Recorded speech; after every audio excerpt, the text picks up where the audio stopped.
شكرا للسيد الوزير. وننتقل إلى السؤال الرابع والأخير الموجه للسيد وزير الداخلية، وموضوعه هو الأحداث ذات الصلة بسرقة منتوج الفضة من منجم إيميدير. والكلمة لأحد السادة أعضاء فريق الاشتراكي. تفضل الأستاذة زبيدة. شكرا السيد الرئيس، السيدات والسادة المستشارين، السادة الوزراء.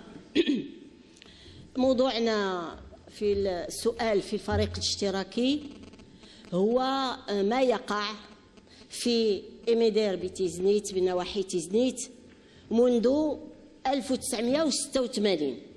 السيد الوزير، لقد كانت هناك احتجاجات في 1986 ملي وقع استغلال المناجم ووقعت ندرة في المياه وتأثرت الفلاحة في المنطقة. ثم كانت هناك كذلك احتجاجات في 1996. ثم في 2010 تدخلت السلطات المحلية مع الجماعات المحلية مع الشركات المعنية من أجل الحوار ووضع اتفاق على حلول من أجل إنصاف هذه الساكنة. ونحن نعلم كذلك بأنه الشركات اللي كانت تستغل آنذاك الفضة كانت كارية الهكتار الواحد، كان في الأول عندها 25 هكتار، كان كارية سنويا ب 800 درهم، ثم خدات 225 هكتار وكراتو ب 1200 درهم سنويا للهكتار، ثم مؤخرا 400 وكذا ديال الهكتارات وكارية ب 2500 درهم للهكتار الواحد. وبالتالي الساكنة متضررة، والجماعة المحلية اللي هي كتاخذ واحد النسبة تقريبا 10% من المنتوج مع الشركة كذلك هي في وضعية اللي هي غير مريحة. سيد الوزير، هذه الاحتجاجات منذ 1986 والساكنة متضررة، والشركات اللي كتم استغلال المناجم في ذاك المنطقة دخلات في حوار مع الساكنة، لكن لا زالت لم نرى النور الحلول. سيد الوزير، شنو هي التدابير بحكم أن السلطات المحلية تدخلت من أجل فك هذا النزاع لهذه الشركة، وتدخلت كذلك من أجل عدم إقصاء هذه الساكنة، لأنه ما بقاتش حتى فيما يخص الفلاحة ما بقاتش عندها الإمكانيات نظرا لندرة الماء اللي أصبحت ناتجة عن استغلال هذه المناجم. ثالثا، نحن نعلم في الاتحاد الاشتراكي بأنه ورش المناجم تحل. الآن المجلس الوطني لحقوق الإنسان فيما يقع في جبل العوام هو طرح مشكل. السلامة الصحية لهذ المنجمين راه باقا ما تحلاتش، المشاكل الصحية الناتجة عن العمال اللي كيشتغلوا في هذه المناجم.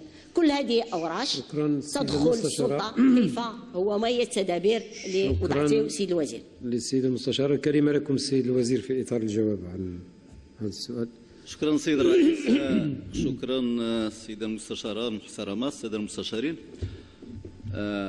غادي نعتذر لك اولا وغادي نطوي الوراق ديالي، لان انا السؤال اللي عندي هو السرقه ديال الفضه، ولكن يعني مرتبط، شيء مرتبط. انا جاني سؤال بان هناك سرقه للفضه.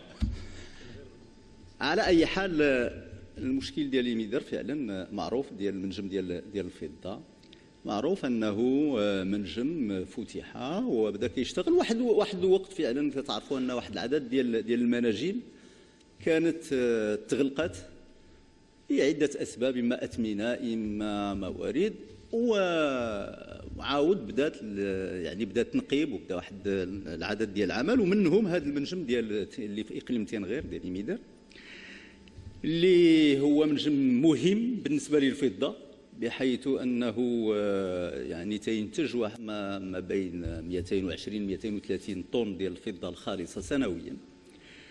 وهذا المنجم خصنا نرجعوا كذلك بحال اللي قلتوا الافتتاح ديالو كجميع المناجم، يعني كانت يعني تراخيص، كان طلب لتراخيص، وكان كذلك يعني اجراءات قانونيه لطلب يعني ذاك لو بيريمتر ديال العمل اللي توسع من بعد، ومازال يعني كاينه نيه انه يتوسع، لان بالنسبه للمغرب اولا مهم، وحتى بالنسبه للشغل راه يعني 1200 واحد اللي تيخدموا في ذاك المنجم راه ما هي شي سهله.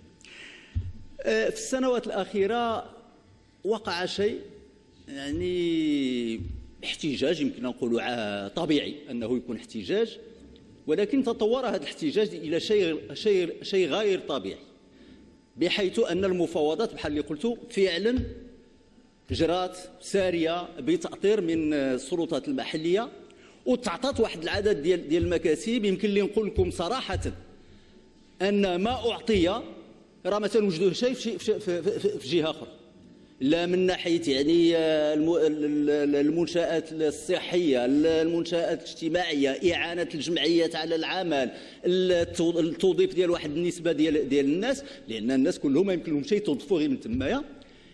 وكل مره يعني كاين هناك شيء مجموعه تعرقل هذا العمل، تقول لا نهائيا. حتى الماء عليه خلاف، كاين دراسات اللي تتقول ان هذوك الابار الجداد لا تؤثر، لا تمس بالمخزون العام، ولكن رغم ذلك يعني اصحاب المنجم قالوا مستعدين اذا كاين يعني شي حاجه ديال التعويض في هذا الباب هذا اللي كيقدر نعطيوه. وتنعرفوا الفلاحه في ديك المنطقه زعما ما خصناش نكونوا تنافل.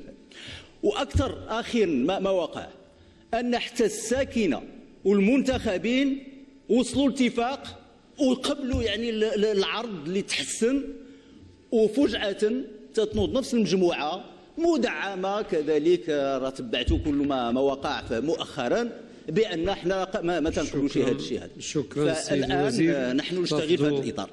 احتفظوا ببعض عناصر الجواب ديالكم للتعقيب. الكلمة للأستاذة زبيدة في إطار التعقيب، تفضلي. شكرا. صحيح بعد حوار 2010 هناك 6 الإجراءات اللي وقع عليها الاتفاق بين السلطات المحلية وبين الجماعة القروية وبين الشركة، منها حل أزمة الماء بحفر آبار، منها التدخلات في البنية التحتية وجمع النفايات، منها تدابير في مستوى القطاع الصحي والنهوض بالخدمات الصحية، التشغيل 60 مناصب سنوية إلى آخره. هادشي كله وقع عليه اتفاق، لكن الغير مفهوم أنه في الاعتصام في جبل ألبان وإقفال المدارس، ما ذنب الأطفال اللي هذه 2 سنين ما مشاوش للمدارس؟ السلطات المحلية خصها تتصرف. ما يمكنش الطفل يولي في واحد الوضعية اللي هي ناتجة على صراعات ما بين كل المتدخلين في المناطق، والمدارس مقفولة والأطفال 2 سنين هذه ما مشاو للمدارس. وبالتالي أنا معكم بأنه كانت هناك اقتراحات من طرف الشركة واتفقوا الأطراف، ولكن لم يتم إنجاز هذوك الاتفاقيات إلى حد الآن. هذوك الاتفاقية ديال 2010 لم يتم تطبيقها. وبالتالي سيد الوزير، بحكم المسؤولية ديالكم على هذا القطاع، راه الساكنة متضررة، ربما غادي يكون الاشتغال بواحد الشكل باش تبقى المنطقة في ذاك الكيفية، ولكن نحن في الاتحاد الاشتراكي نقول بأنه كل المغاربة يجب أن يكونوا سواسية من خيرات البلاد، وبالتالي لا نقبل أن المدارس تقفل في وجه أطفال لمدة 2 سنين والسلطات المحلية لا تتدخل والوزارات المعنية لا تتدخل والصراع لا زال موجودا. وبالتالي هذا هو الهدف من سؤالنا من أجل وضع حد لهذه الوضعية. شكرا. والكلمة للسيد الوزير في إطار الرد عن التعقيب.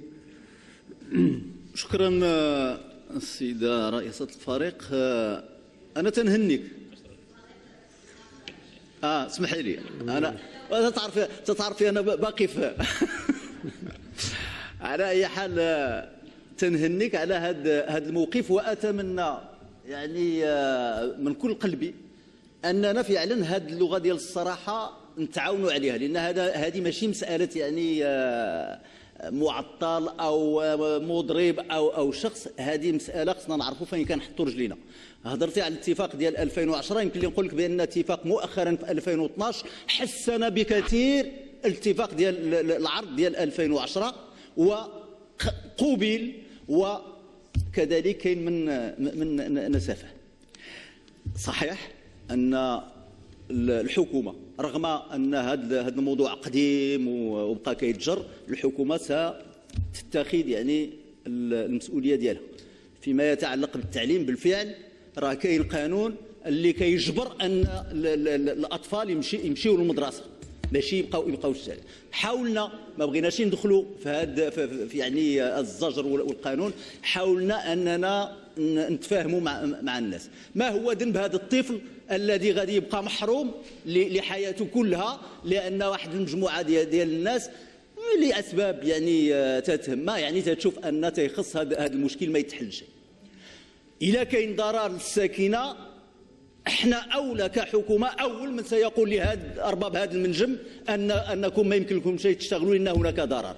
ولكن عندما نجد ان يعني ممكن تكون الفائده للبلاد اولا، للساكنه ولارباب المنجم، لماذا نحرم هذا؟ فستتخذ المسؤوليه الحكومه الاجراءات والمسؤوليه ديالها، وسنقف